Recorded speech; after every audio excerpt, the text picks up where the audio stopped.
Wind damage. Anybody seen any wind damage lately? It could be other kind of damage. There's ice damage. There's tornadoes, hurricanes, and we had a good dose of this.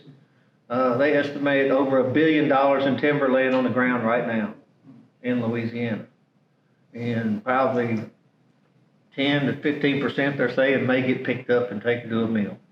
That's a lot of wood on the ground.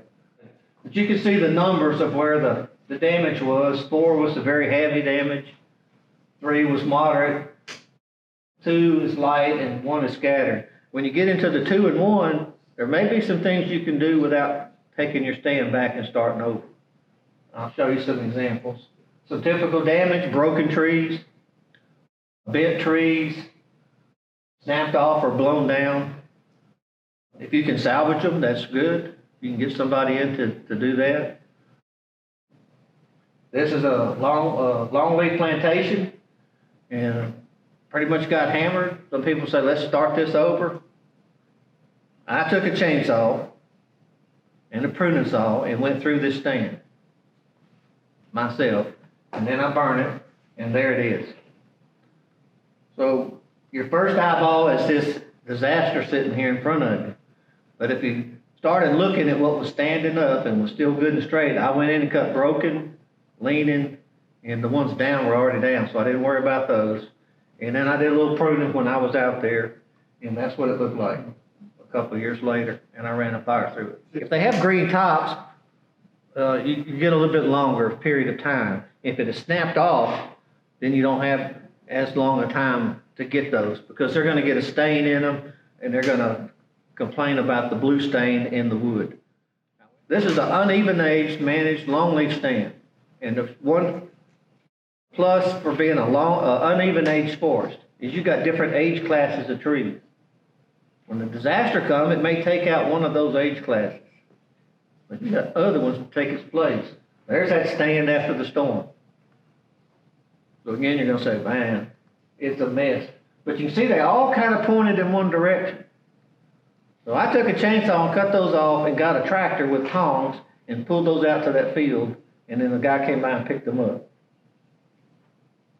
So I did log that and take them out. But you can see the longleaf, it was wet, so they pulled out of the ground. You can see that big taproot right here pulled out of the ground from that thing. But the ground was wet.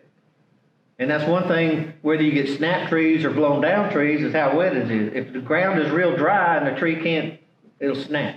You get the snap ones. If the ground is real wet, they'll roll over and the roots will come out. So I did that, and this is 3 years later, the same stand. All I did was move those trees off, run a fire through it, and it took its place.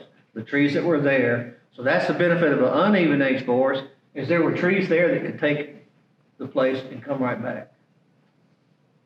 So everything wasn't in one age class sitting there. I had multiple age classes, and this stand's back up and running. What can you do? You get the inventory, you assess the damage. When I look at those stands, how much of it's broken? If a tree's got 20, 30% of the green still left there, I'm gonna let it go. I can grow that tree, and there's no place to take them. The mills are full, the prices are low. If I can grow that tree another 8 or 10 years and get them into a different market, chances are I can get double, triple. I can get more money for them, and then I can start my forest over. So I can take that damage and move it forward in time and get a better price for it. Keep the damage as slight, 50% of the crown remains. So because you got damage, you don't rush out and just say, I need to start it over. I'm going to push it all down, pile it up, burn it, and plant a new forest. Because you might can grow the one you have and recover some income from it. Be prepared. Keep that inventory, know your basis. Try to keep your forest as healthy as you can. Thinning as you go along. Keep the forest healthy to minimize other risks. Control that vegetation so you don't have the fire hazards. Keep good records. You got your volume inventory, you got a record, you got a forest management plan in place. When the storm comes, take some clippings from the newspaper and you put those in your folder that damage occurred because of these storms. All that stuff is documentation that'll be helpful for you. So after the storm, evaluate what you have, do your casualty loss if it's necessary. And then there's programs that are out there. Right now, the Farm Service Agency is trying to make a request for forest recovery funds, which will be through the FSA office. Our agency, the NRCS, we're requesting more money for woody residual treatment for the next EQIP sign-up period that we have. The state is looking at their FPP program, trying to see how much money they could move in to help people restart their forest over. So there's lots of ways that people are trying to assist people that have been damaged.